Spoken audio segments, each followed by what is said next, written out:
Hello, welcome to our YouTube channel. স্বাগতম জনাইছো আপোনালোক সকলোকে আৰু আজিৰ ভিডিওটি হৈছে আসাম জিকেৰ মক টেষ্টৰ আন এটা ভিডিও গতিকে আহক পলম নকৰি আজিৰ ভিডিওটো আৰম্ভ কৰোঁ আজিৰ ভিডিওটিৰ প্ৰথম কোৱেশ্চনটি হৈছে in which place the first session of Assam Association was held in 1905 কোন ঠাইত 1905 চনত অসম সন্থাৰ প্ৰথম অধিৱেশন অনুষ্ঠিত হৈছিল অপচন কেটা দি লোৱা হৈছে আপোনালোকে চাই লওক যদি পাৰিছে কমেন্ট কৰি নিশ্চয় জনাব ঠিক আছে এতিয়া মই শুদ্ধ উত্তৰটো কৈ দিছো ইয়াৰ শুদ্ধ উত্তৰটো হৈছে অপচন নম্বৰ বি ডিব্ৰুগড়ত 1905 চনত অনুষ্ঠিত হোৱা অসম সন্থাৰ প্ৰথম অধিৱেশন অনুষ্ঠিত হৈছিল আৰু এই অনুষ্ঠানটিৰ আৰম্ভ কৰা হৈছিল মানিক চন্দ্ৰ বৰুৱা দেৱৰ দ্বাৰা আগবাঢ়িছো নেক্সট কোৱেশ্চনলে বড়ো সাহিত্য সভা was established in the year dash কোন চনত বড়ো সাহিত্য সভা প্ৰতিষ্ঠা কৰা হৈছিল I hope আপোনালোকে আনসাৰটো জানে গতিকে প্লিজ যদি জানে কমেন্ট বক্সত জনাব অপচন কেটা দিয়া হৈছে যদি পাৰিছে নিশ্চয় কমেন্ট কৰি জনাব আহক এতিয়া শুদ্ধ উত্তৰটো চাই লও আৰু আজিৰ এই কোৱেশ্চনটোৰ শুদ্ধ উত্তৰটো হৈছে অপচন নম্বৰ এ 16 নৱেম্বৰ 1952 1952 চনৰ 16 নৱেম্বৰ তাৰিখে বড়ো সাহিত্য সভা প্ৰতিষ্ঠা কৰা হৈছিল next question Birendra Kumar Bhattacharya own the Jnanpith award for the novel কোনখন উপন্যাসৰ বাবে বীৰেন্দ্ৰ কুমাৰ ভট্টাচাৰ্যই জ্ঞানপীঠ বঁটা লাভ কৰিছিল অপচন কেটা দি লোৱা হৈছে নিশ্চয় আপোনালোকে জানে এটোৰ এনসাৰ গতিকে কমেন্ট বক্সত নিশ্চয় জনাব পাৰিছে নে নাই আৰু যি সকলে পঢ়া নাই তেওঁলোকক মই শুদ্ধ উত্তৰটো কৈ দিছো ইয়াৰ শুদ্ধ উত্তৰটো হৈছে অপচন নম্বৰ ডি মৃত্যুঞ্জয় নামৰ উপন্যাসখনৰ বাবে বীৰেন্দ্ৰ কুমাৰ ভট্টাচাৰ্যই জ্ঞানপীঠ বঁটা লাভ কৰিছিল Next question. Who was the first editor of the Assamese magazine Goriyoshi? অসমীয়া আলোচনী গৰিয়সীৰ প্ৰথম সম্পাদক কোন আছিল?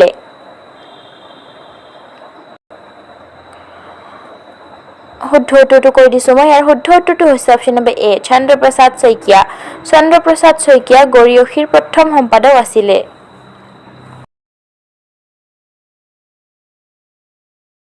Next question. For what the Samaguri Satra is famous in India for? ভাৰতত সামাগুৰি সত্ৰ কিহৰ বাবে বিখ্যাত? অপচন কেটা দি লোৱা হৈছে আপোনালোকে চাই লওক আৰু পাৰিলে জনাব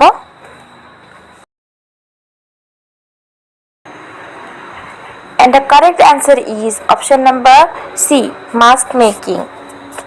ভাৰতত সামগুৰি সত্ৰ মুখা বনোৱাৰ বাবে প্ৰসিদ্ধ বা বিখ্যাত Next question. Which of the following wildlife sanctuaries of Assam is situated in district of Jorhat? অসমৰ তলৰ কোনখন বন্যপ্ৰাণী অভয়াৰণ্য যোৰহাট জিলাত অৱস্থিত And the correct answer is option number C, Gibbon নামৰ বন্যপ্ৰাণী অভয়াৰণ্যখন যোৰহাট জিলাত অৱস্থিত Next question.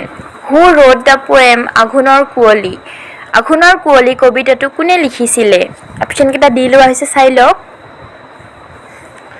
আৰু আশা কৰিছো আপোনালোকে আমাৰ ভিডিওবোৰ চাই ভাল পাইছে যদি ভাল পাইছে প্লিজ লাইক কৰি দিব আৰু কমেন্ট কৰি জনাব কেনেকুৱা পাইছে আৰু লগতে ভিডিওটো শেয়াৰ কৰি দিব গতিকে ইয়াৰ শুদ্ধ উত্তৰটো হৈছে অপচন নম্বৰ এ কেশৱ মহন্ত আঘোণৰ কুঁৱলী কবিতাটো কেশৱ মহন্তই লিখিছিল Next question. The Thola Sodia bridge is on the river. Thola Sodia দলং কোন নদীৰ ওপৰত একদমই ইজি কোৱেশ্চন হয় I hope আপোনালোকে বেছিভাগেই জানে ঠিক আছে মই শুদ্ধ উত্তৰটো কৈ দিছো and the correct answer is option number B, Lohit Thola Sodia দলংখন লোহিত নদীৰ ওপৰত অৱস্থিত Next question. Who is the author of the novel Pita Putra? পিতা পুত্ৰ উপন্যাসখনৰ লেখক কোন? ইয়াৰ শুদ্ধ উত্তৰটো হৈছে অপশ্যন নম্বৰ এ হোমেন বৰগোহাঁই। পিতা পুত্ৰ নামৰ উপন্যাসখনৰ লেখক হৈছে হোমেন বৰগোহাঁই। নেক্সট কুৱেশ্যনলৈ আগবাঢ়িছো। Dhekiakhowa Bornamghar is situated at. Dhekiakhowa Bornamghar ক'ত অৱস্থিত?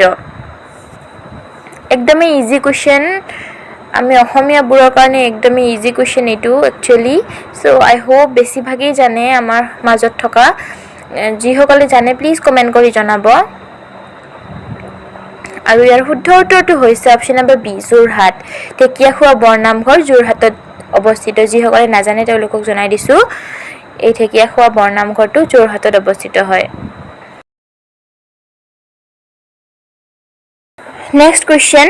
Famous poet Nilmani Phukan is popularly known as. বিখ্যাত কবি নীলমণি ফুকনক জনপ্ৰিয়ভাৱে কি নামেৰে জনা যায়?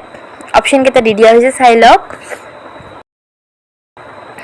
গতিকে ইয়াৰ শুদ্ধ উত্তৰটো মই কৈ দিছোঁ এতিয়া। ইয়াৰ শুদ্ধ উত্তৰটো হৈছে অপশ্যন নম্বৰ বি বাগ্মীবাৰ। বাগ্মীবাৰ নামেৰে নীলমণি ফুকনক জনা যায়। Next question. Which of the following is not a tributary of the Barak River? তলৰ কোনখন নৈ বৰাক নদীৰ উপনৈ নহয়? অপশ্যন নম্বৰ কেইটা আপোনালোকে চাই লওক, যদি পাৰে নিশ্চয় জনাব কমেণ্ট বক্সত। আৰু গতিকে মই কৈ দিছোঁ এতিয়া শুদ্ধ উত্তৰটো হৈছে option number D Raidak. Raidak বৰাক নদীৰ উপনৈ নহয়।